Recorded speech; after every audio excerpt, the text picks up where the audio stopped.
नमस्ते फ्रेंड्स, कैसे हो आप सब। मैं हूं सिया और स्वागत करती हूं आप सबका मेरे YouTube channel learn with Siya में। और आज हम इस वीडियो में सीखेंगे अम्ब्रेला प्लाजो की कटिंग एंड स्टिचिंग। तो वीडियो को देखकर तो आपने एस्टिमेट लगा ही लिया होगा।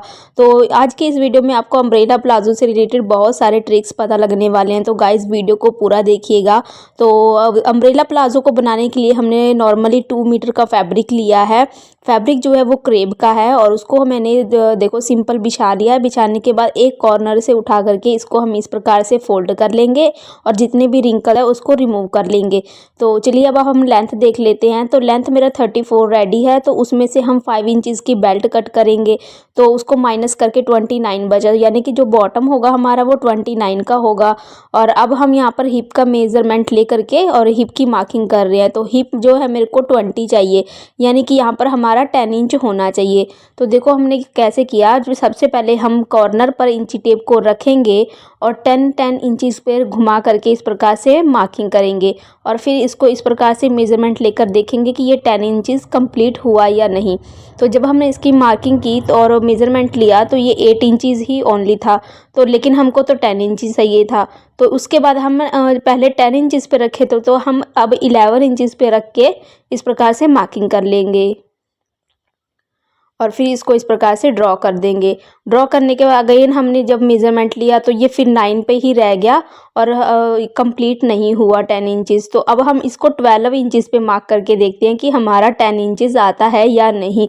क्योंकि गाइस जो अम्ब्रेला का जो हिप रखते हैं वो इसी तरह रखा जाता है। पहले हम 10 इंच से स्टार्ट करेंगे और फिर धीरे धीरे बढ़ा करके देखेंगे कि जहाँ पर हमारा हिप आएगा वहाँ पर हम उसको मार्क कर देंगे। तो हमारा जब 12 इंचज़ पे मैंने मार्किंग लगाया तो राउंड में, तो वहीं पर हमारा जाकर 10 इंचज़ कंप्लीट हुआ। तो वहाँ पर मैंने इसको फिक्स कर दिया और नीचे से देखो 29.5 इंचज़ आ रहा है मेरा लेंथ जो नीचे वाला था। तो वहाँ पर मैंने इस प्रकार से मार्किंग कर दिया और अब देखो हम अब ऊपर में इस प्रकार से हमने इंची टेप को रख करके ऐसे राउंड में घुमा घुमा करके मार्किंग कर लेंगे।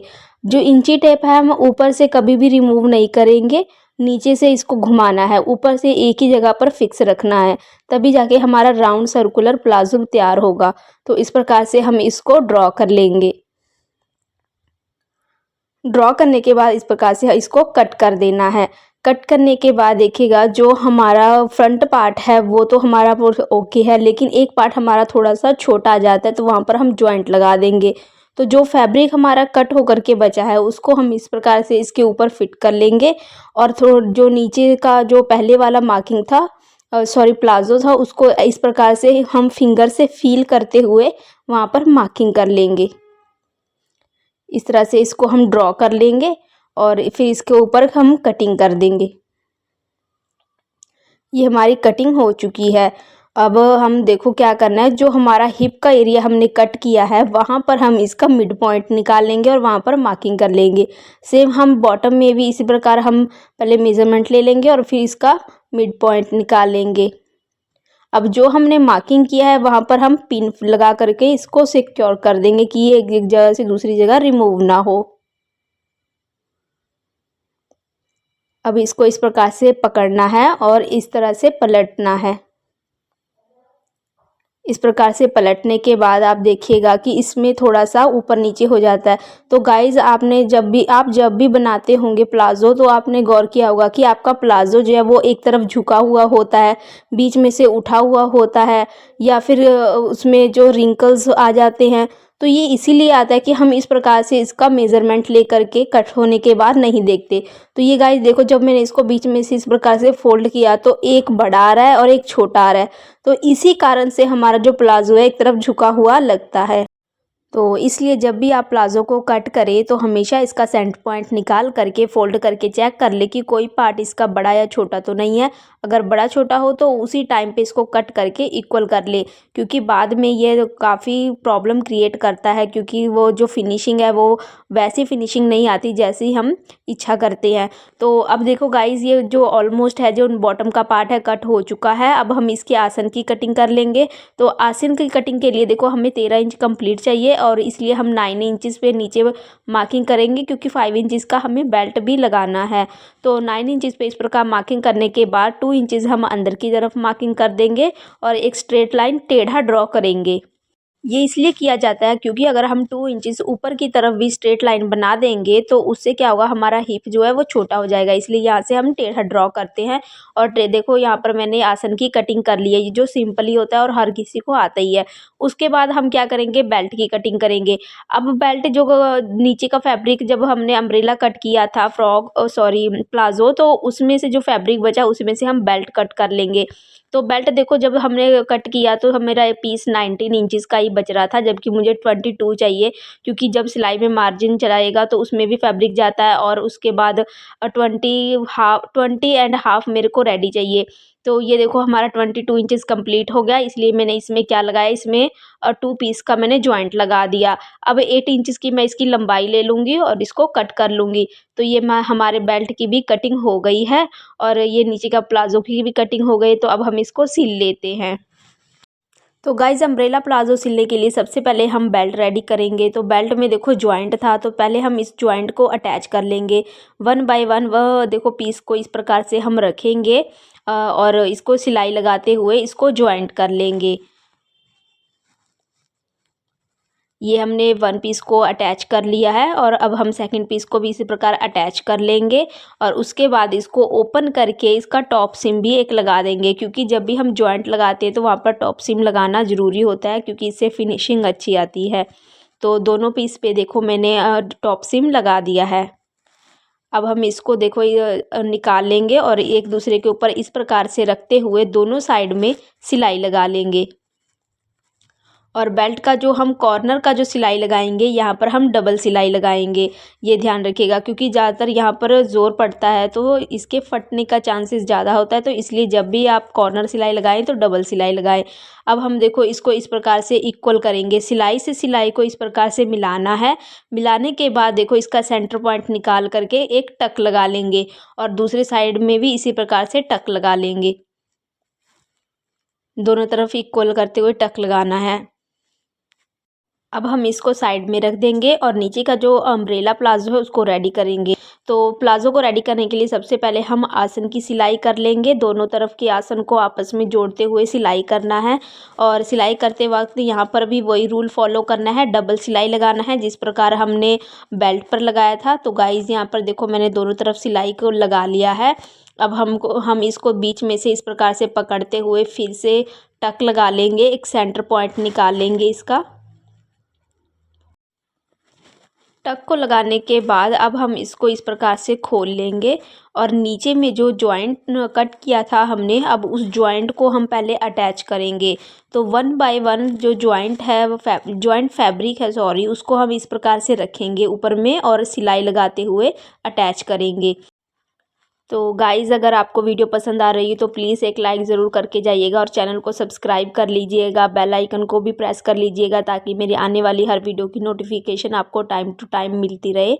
तो गाइज़ ये देखो मैंने इसको अटैच कर लिया है और अटैच करने के बाद पहले हम इस पर आयरन लगा करके फ़िक्स कर लेंगे। ये बात हमेशा याद रखिएगा, जब भी आप किसी चीज़ को अटैच करें सर्कुलर में तो हमेशा उसके ऊपर आयरन लगाएं। और देखो नीचे में जब अटैच किया तो थोड़ा बहुत जो फैब्रिक आपका बाहर की तरफ कॉर्नर निकल रहे हो तो उसको कट करके फिनिशिंग दे दें। अब हम इसकी जो नीचे की सिलाई है वो लगा करके इसको फिक्स कर देंगे। तो फिक्स करने के लिए देखो हम जो आसन की सिलाई है, आसन की सिलाई को एक दूसरे के ऊपर अटैच करते हुए जो हम सिलाई स्टार्ट करेंगे वो आसन से ही स्टार्ट करेंगे और नीचे बॉटम तक जाएंगे और बॉटम से घुमा करके फिर हम आसन तक आएंगे। तो ऐसे ही करते हुए हम दोनों तरफ के पैर को सिल लेंगे। ऐसा इसलिए हम सिलते हैं ताकि जो आसन की सिलाई है वो एक दूसरे की जगह से रिमूव ना हो और अगर कोई भी फैब्रिक हल्का फुल्का आधा इंच या फिर पौना इंच आगे पीछे हो रहा होगा तो वो नीचे बॉटम में हो जाएगा, जहाँ से हम उसको कट करके फिनिशिंग दे देंगे। तो गाइज़ ये देखो मैंने इसको सिल लिया है और कितनी अच्छी फिनिशिंग आ गई है। तो अब हम अटैच करेंगे इसके बेल्ट को। तो बेल्ट को देखो हम यहाँ पर इस प्रकार से रखते हुए अटैच करेंगे। पहले मैं इसको मिन करके देख रही हूँ कि ये पूरा इक्वल है या नहीं। नहीं। तो अब देखो जो हमने सिलाई लगाई थी डबल सिलाई, उस सिलाई को आसन की सिलाई के ऊपर रखते हुए चारों तरफ से हम घुमा करके इसको सिल लेंगे। तो हम हाथ से फिनिशिंग देते जाना है और सिलते जाना है, क्योंकि ये राउंड सर्कुलर है तो कहीं भी बल आ सकता है। तो इस करके जब भी सिले तो थोड़ा इसको गौर करके सिले और फिनिशिंग देते जाएं और इसको सिलते जाएं।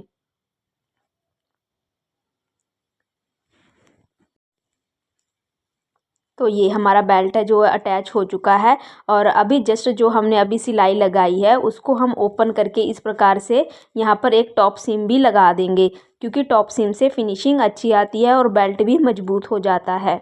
तो जिस तरह हमने बेल्ट को अटैच किया था राउंड में सेम वैसे ही हम टॉप सीम भी लगा लेंगे और फिनिशिंग देते जाएंगे साथ के साथ।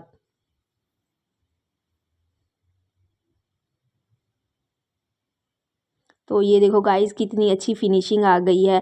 अब हम जो सिलाई लगाए हैं वहाँ से 5 इंचज़ पे मार्क कर लेंगे, क्योंकि जो हमारा बेल्ट है वो 5 इंचज़ रेडी होगा और जो एक्स्ट्रा फैब्रिक है वहाँ पर हम लास्टिक को अटैच करेंगे। तो मार्किंग इसलिए हम करते हैं कि कहीं से भी थोड़ा सा ज़्यादा या कम फैब्रिक लास्टिक में ना चला जाए। तो सबसे पहले हम क्या करेंगे, जो टॉप में जो फैब्रिक आ रहा था ओपन में जहाँ पर हमने मार्किंग किया था वहाँ से एक बार हम इसको पलट लेंगे और एक पैर की दूरी पर सिलाई लगा लेंगे। ऐसा करने से जब हम लास्टिक को लगाते हैं तो उस टाइम पे थोड़ा स्ट्रगल कम करना पड़ता है और लास्टिक ईज़िली लग जाता है।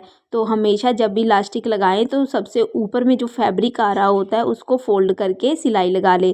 अब हम जो अपना लास्टिक है उसको ले लेंगे और जॉइंट करके सिलाई लगा लेंगे। तो लास्टिक कितना लेना है ये आपका कमर के ऊपर डिपेंड है, जितनी आपकी कमर हो उससे आप 3 इंचज़ माइनस करके उतना ही आप लास्टिक ले लें। तो लास्टिक को अब देखो कैसे अटैच करना है। ऑफ साइड में इस प्रकार से हम लास्टिक को रखेंगे, जहाँ तक हमारी जो मार्किंग आ रही थी वहीं तक हमने रखना है, उसके नीचे या ऊपर नहीं रखना। तो इस प्रकार से देखो हम रखेंगे और ऊपर के फैब्रिक को फोल्ड करते हुए सिलाई लगा लेंगे और देखो ऐसे घुमाते जाना है और सिलाई लगाते जाना।